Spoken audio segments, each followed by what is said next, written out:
दस्ते में डाल दिया गया। 90 में, अरे सुनिए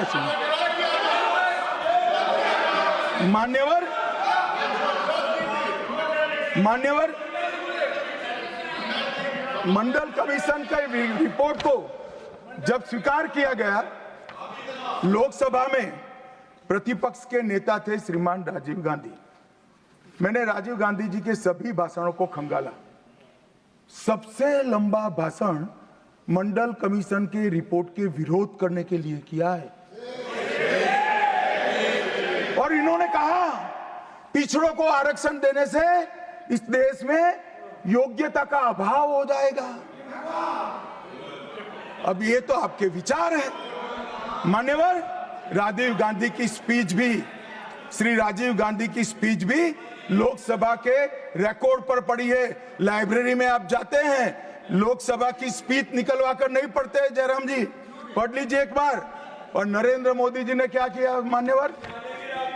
ओबीसी कमीशन को नरेंद्र मोदी जी ने मान्यता दी, पिछड़ा वर्ग का सम्मान किया, नेट, नीट, जेई उसमें ओबीसी का आरक्षण किया। और इन्होंने क्या किया? अभी भी ये तो सब नेहरू जी, इंदिरा जी और अब भी चलता रहता है।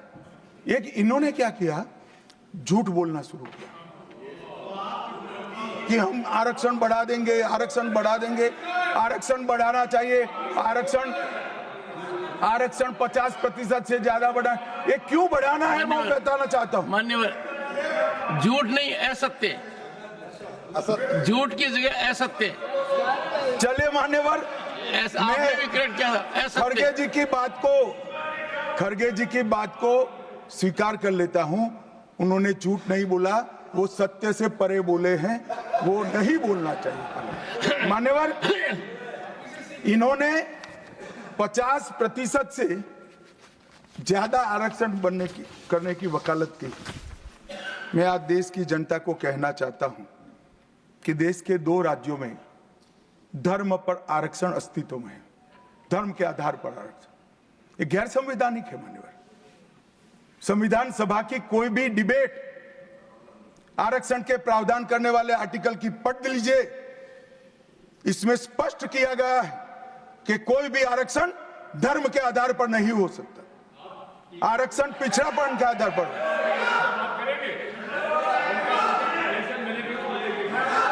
मान्यवर, मगर दोनों राज्यों में जब कांग्रेस की सरकार थी तब धर्म के आधार पर आरक्षण दिया। अब क्या हुआ है? सुप्रीम कोर्ट में रुक जाता है क्योंकि 50% की सीमा है।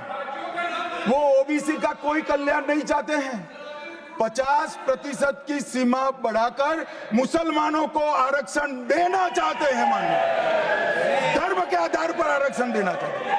और मैं आज फिर से एक बार इस सदन में जिम्मेदारी तब के साथ कहता हूं, दोनों सदन में जब तक भाजपा का एक भी सदस्य है, धर्म के आधार पर आरक्षण हम नहीं होने देंगे।